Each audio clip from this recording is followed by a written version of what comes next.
សំលឹងមើលទៅបាតដៃខ្លួនឯងគ្មានសល់អ្វីក្រៅពីភាពទូទេ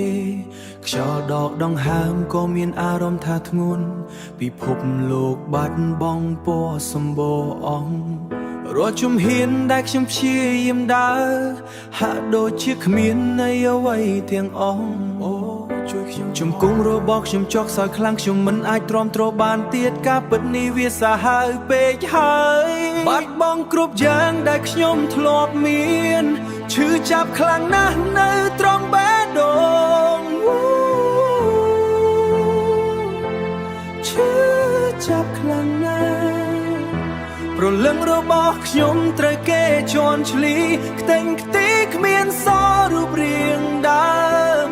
តើត្រូវរស់នៅរបៀបណាបើយើងគ្មានសល់សង្ឃឹមអ្វីបន្តិចធ្លាប់តែមានអ្នកនៅក្បែររូបខ្ញុំធ្លាប់តែមានស្នាមញញឹមរាល់ព្រឹកព្រលឹមឥឡូវនេះសល់តែភាពស្ងប់ស្ងាត់ខ្លាំងសូម្បីតែសំឡេងខ្លួនឯងក៏ស្ដាប់មិនឮអាហារក៏លែងមានរសជាតិអ្វីទាំងអស់ជីវិតប្រែជាស្លាប់ដែលនៅមានដង្ហើមជួយស្រោជង្គង់របស់ខ្ញុំចុះសោយខ្លាំងខ្ញុំមិនអាចទ្រាំទ្របានទៀតការពិតនេះវាសាហាវពេកហើយបាត់បង់គ្រប់យ៉ាងដែលខ្ញុំធ្លាប់មានឈឺចាប់ខ្លាំងណាស់នៅត្រង់បេះដូងឈឺចាប់ខ្លាំងណាស់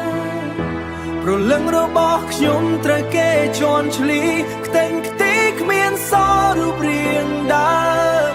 តើត្រូវរស់នៅរបៀបណាបើយើងគ្មានសល់សង្ឃឹមអ្វីបន្តិចហេតុអ្វីបានជាជីវិតធ្វើបាបខ្ញុំបានសាងកំហុសអ្វីខ្លះទៅយកគ្រប់យ៉ាងពីខ្ញុំទៅចោលតែសូមកុំទុកឲ្យខ្ញុំនៅម្នាក់ឯងបាត់បង់គ្រប់យ៉ាងដែលខ្ញុំធ្លាប់មានបាត់បង់គ្រប់យ៉ាងដែលខ្ញុំធ្លាប់មានឈឺចាប់ខ្លាំងណាស់នៅត្រង់បេះដូងឈឺចាប់ខ្លាំងណាស់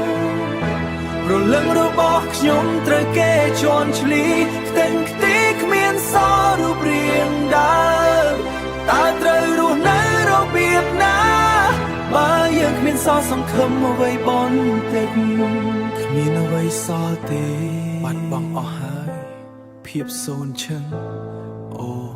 ខ្ញុំលែងដឹងថាខ្ញុំជានរណា